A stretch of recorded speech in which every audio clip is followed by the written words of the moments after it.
present one last time the Senior Sergeant Major in the United States Marine Corps Reserve, Sergeant Major Chris Armstrong.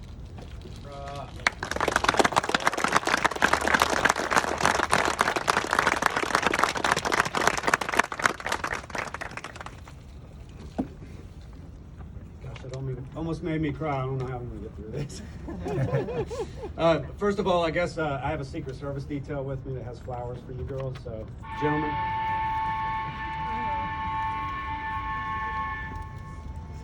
They look like they're Secret Service guys.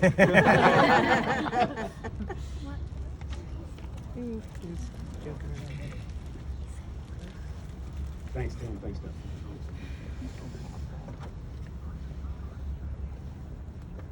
Colonels Milstein, Rollins, Church, and Lanza, Lieutenant Colonels Wilson and Esposito, Sergeants Majors, Master Gunnery Sergeants, family, friends, and special guests.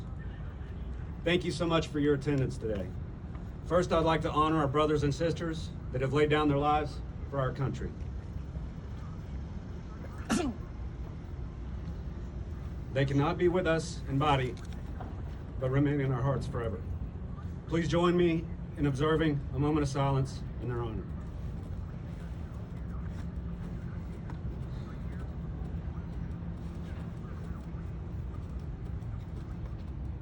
Thank you. How amazing is this ship? The USS New Jersey was completed 1 year after Pearl Harbor. She was completed in 2 years, which expedited for service into World War II. Her beam is 108 feet wide. She's over 800 feet long. She is the most decorated Iowa-class battleship of World War II, serving in many engagements thereafter. She could hurl the equivalent of 9 Volkswagens simultaneously to enemy targets over 29 miles away. She was built by people like you, like us, every color, religion, sex, political affiliation. She was purpose-built, projecting massive combat power to other shores. Her builders were proud, American proud. This American muscle parked off your coast meant you were going to have a horrible day. Just under 30 years ago, I made the decision that it was time for me to serve. Having my family, including my brother, my uncle served in the U.S. Navy, I went to the local recruiter. After some discussion, the recruiter informed me they couldn't accept me as I needed too many waivers. If you serve, you know what that means. Got in a little trouble when I was younger. He said, I do have someone I would like you to talk to, though. He walked me down the hall of the strip mall, and I noticed the Marines on the door. We walked in, and the recruiter introduced me to Staff Sergeant Logan. He gripped my hand tightly, looked at me dead cold in the eyes, and said, what makes you think you have what it takes to be a U.S. Marine? It almost sounded like a dare and a challenge, and I always take a dare. From that chance encounter, the Marine Corps became the cornerstone of my life. Although this ceremony is to recognize my service to the Corps, in my mind, it's to recognize all of you. If you are here, you have been and remain an important part of my life. So I'd like to take this time to publicly speak to all of you. Other than my family, I would have never met one of you if not for the Marine Corps. So it's very important to me that you're here today. This is a reunion for many, and I'm looking forward to the last day. Where one comes from, the color of their skin, their religion, who they choose to be with, their political affiliation are not accomplishments. They're mere points of reference. What one does, what you have done, are accomplishments. You're the embodiment of what it means to be an American. Among us are police officers, corrections officers, PhDs, teachers, instructors, logisticians, musicians, artists, investors, pharmaceutical business owners, and real estate professionals, salesmen, laborers, you do it all. No one has given you anything. You have cut your own way. Several of you were refugees, including Christina's mother, fleeing oppression and violence to become the productive members you are. One of you had no electricity or water as a child in Trinidad. only to come to this country and achieve the highest rank in the enlisted side of the United States Marine Corps. You took where you came from and you made it better, all while serving your communities, your God, and your country. It is not what you are or where you came from, but who you are and what you've done.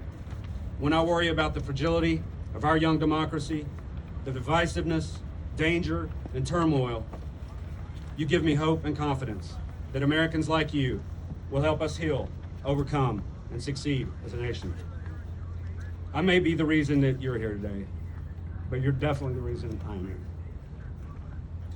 Colonel Milstein and the Sergeant Major Levine represent the new leadership for the detachment which I'm departing. Gentlemen, congratulations to you both on your appointments. Thank you so much for your professionalism and carrying forward what has been built upon. You're the right men for the job.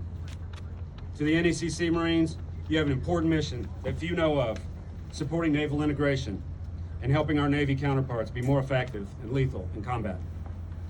You have been absolute professionals during my tour with you. Colonels Rollins and Lanza, your leadership has helped me in the navigation of Marine Corps leadership and life. Colonel Rollins, we have been many miles together, and I consider you a family friend. Thank you for your leadership. Lieutenant Colonel J.J. Wilson, you've been a great leader and a great friend.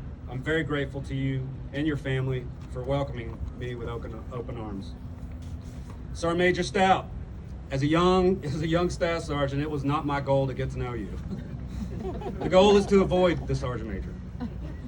Since we have served together, however, I've gotten to know you, and you've been a great advocate to the Marines, supported the advancement of our young leaders, and all but adopted Echo Company 225. You've been a great servant leader to the Marine Corps and your community, and I thank you for that. Sergeant Major Adams,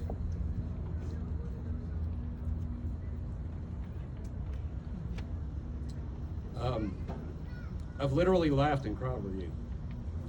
You demonstrated to me as a first sergeant and a new sergeant major to be true to myself. Be firm but fair, but above all, attack the mission with a happy fighting spirit and take care of your Marines.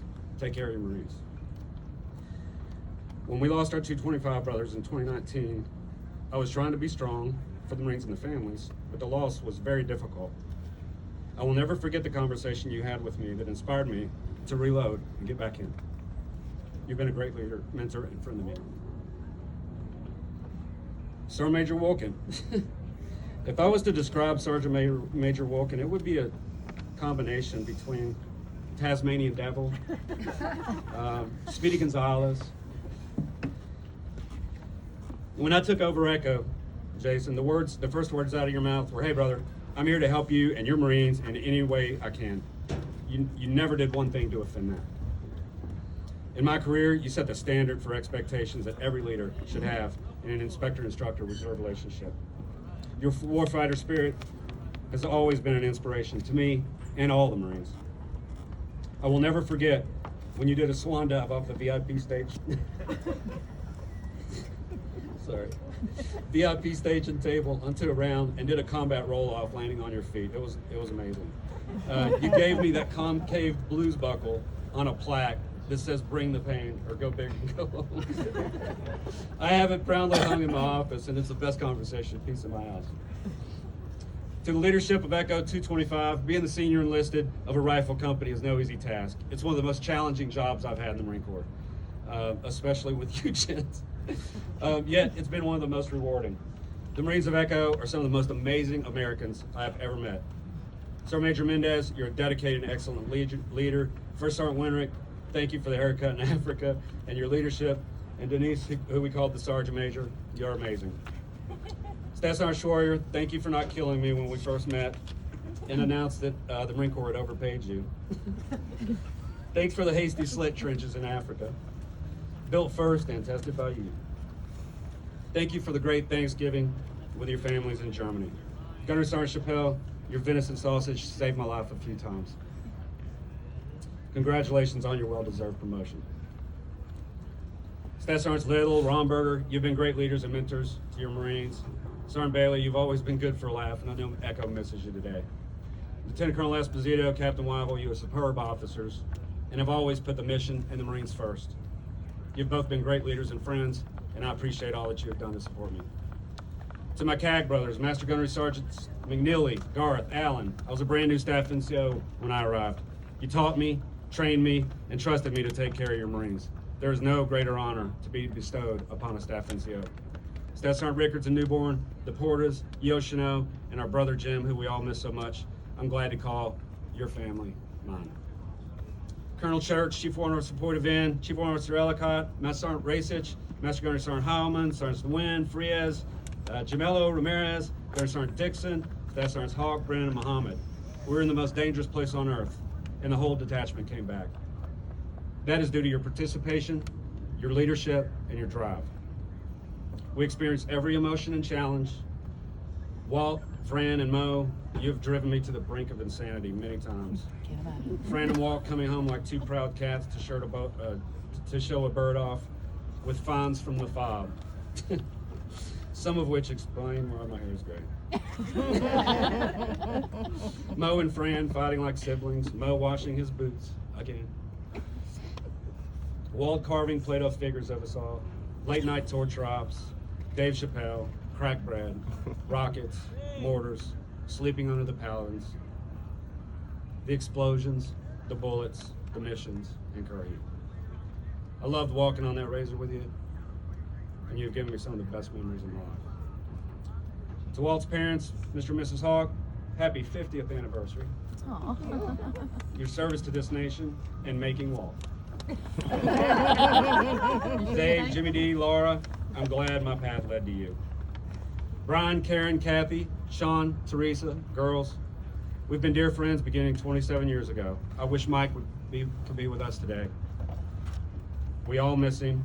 Girls, remember to always be proud of your dad. He served his country and family with honor. I love you and your families. Eddie and Katrina, you guys weren't far behind. We've been friends for many years, so I'm glad you can make it here today. As long as we don't wrestle on top of a watermelon. That's a joke. My Marine family, we have froze together, basted in the heat together, bled together, died together. We've seen our children born, seen them wed, seen them grow. We have laughed, cried, drank, fought, and laughed, and laughed, and laughed. This country could not begin to offer finer people than you. You're worthy of your title and should be proud of all that you do. Your country, and I love you. To my civilian boss and coworkers, Pete, Jeff, Alexis, and Mike, thank you for your patience and support, especially with military and Southern sayings that I use on conference call that can only be translated by you. To my great new neighbors, friends, Gary and Sandy, Eric and Mary, Chuck and Amy, thank you for being friends to my extended family and I. To the man who picked my daughter up with his airplane when she said she wanted to touch the clouds, Bob Fiala, congratulations on your doctorate and your new family. Sean and Lisa, Analogy Man, good friend of mine. You guys have been a great friend of my family. I miss you and look forward to hanging out with you today. Stephen, you've been a great colleague and friend to me personally. You have experienced the loss of one of our Marines, Ben, and you'll always have a home with us.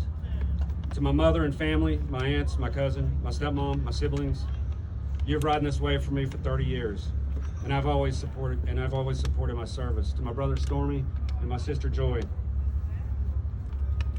we've been through hell and back together. You're tough, resilient, kind, and funny people. I couldn't have made this life work without you. Arlene, you came into my life and became my biggest supporter and make each day better. You're my dear, sweet friend, and I love you. Allison, before you were born, you were an inspiration to me. My first and I think my only 50-mile hike. Ridiculous. I thought my body was going to snap. I carried a crumpled picture of your ultrasound. When I missed you being born, it broke my heart. But when I saw you for the first time, it changed me forever. You've grown to be an educated, smart, beautiful young woman, and I am so thankful to be your dad.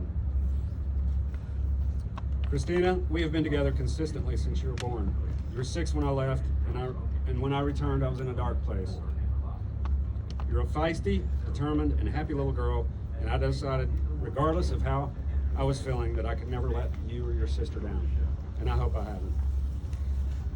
You helped me reorient on my purpose, which was you girls. You've educated yourself, started a new career, and have a sweet and absolutely addictive personality. I'm so proud to be your dad and thankful for you to keep me motivated.